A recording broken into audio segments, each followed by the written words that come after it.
মুখে বলো হরি নাম শ্রবণ করো ভাই, যত পাপি দাপি করে গেল এই মহানামে।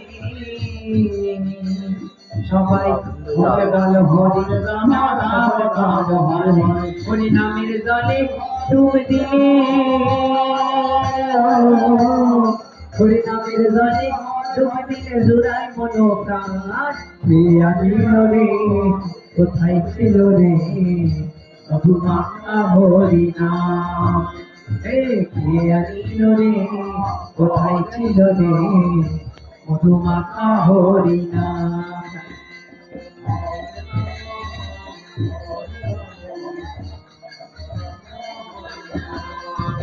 মায়েরা সবাই প্রণাম করে আসন থেকে গমন করুন। হরি বল হরি বল।